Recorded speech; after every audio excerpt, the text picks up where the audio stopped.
नमस्कार। आज हम लोग हिंदी व्याकरण में संधि देखेंगे। तो संधि का अर्थ होता है मेल,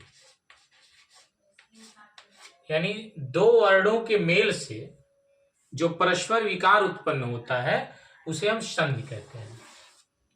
संधि किसे कहते हैं? दो वर्णों के परस्पर मेल को संधि कहते हैं। अब यूपी बोर्ड कक्षा 10 में आपको स्वर संधि के भेद पढ़ने हैं और स्वर संधि के कितने भेद पढ़ने हैं? केवल 4। दीर्घ, गुण, वृद्धि, यड़, बस केवल 4 संधि पढ़नी है। तो अभी फिलहाल हम लोग स्वर संधि में दीर्घ संधि हम लोग देखेंगे।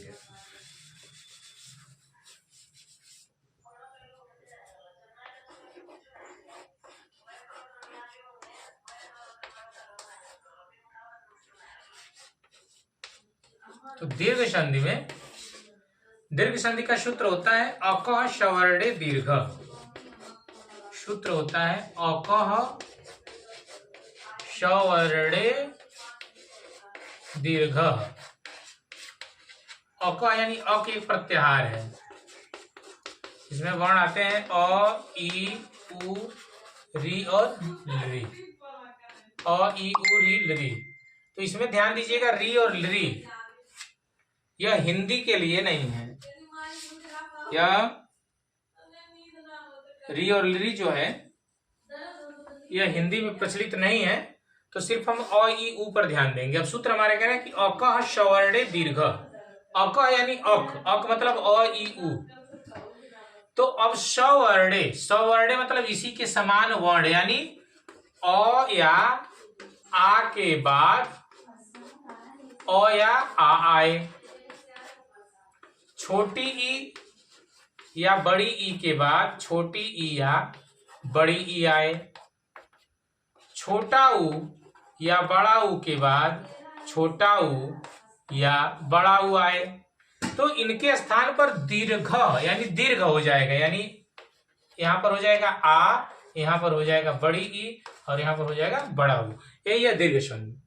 दीर्घ संधि अकः सवर्णे दीर्घ, यानी हम लिख सकते हैं कि यदि ह्रस्व या दीर्घ अ, ई, उ के बाद ह्रस्व या दीर्घ अ, ई, उ आए तो उनके स्थान पर क्रमशः आ, बड़ी ई, बड़ा ऊ हो जाता है।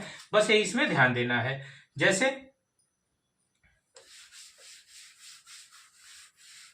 कुछ उदाहरण देख लेते हैं।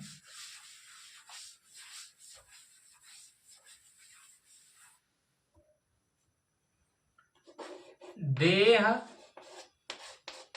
धन, अंत। तो अब देखिए, देह, धन, अंत, यहां ह में अ है और इसके बाद यहां पर भी अंत अ, शुरू में अ है। तो अ और अ मिलके दोनों क्या हो जाएगा? आ हो जाएगा। तो देह, धन, अंत, तो संधि हो जाएगी देहांत। तो देहांत में कौन सी संधि है? दीर्घ स्वर संधि है। और अ और अ मिलके यहां क्या हो रहा है? आ हो रहा है। इसी तरह से जैसे दैत्यारी, दैत्य, धन, अरि, तो य में अ है और यहां पर अ है, तो दोनों अ मिलकर के हो जाएगा आ।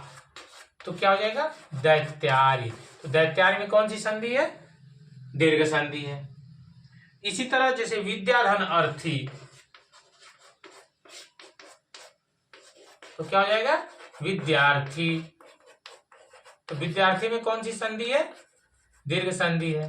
इसी तरह विद्यालय, विद्या, धन, आलय, हिमालय, हिम, धन, आलय, महात्मा, महाधन, आत्मा, तो इसमें दीर्घ संधि है।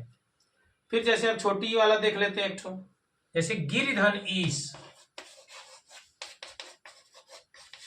तो गिरिधन, ईश, अब यहां देखिए, यहाँ ह्रस्व ई है, यहाँ दीर्घ ई है, तो यहां पर हो जाएगा बड़ी, र पे बड़ी की मात्रा हो जाएगी, तो गिरीश। तो गिरीश में कौन सी संधि होगी? दीर्घ संधि होगी। इसी तरह जैसे कविधन, इंद्र, क्या हो जाएगा? कविंद्र, वो पे बड़ी की मात्रा लग जाएगी। कविंद्र, तो कविंद्र में कौन सी संधि होगी? दीर्घ संधि होगी। इसी तरह नदी धन ईश, तो हो जाएगा नदीश। तो नदीश में कौन सी संधि है? दीर्घ संधि। कपीश, कपिधन ईश। इसी तरह से आप उकार वाला भी देख सकते हैं।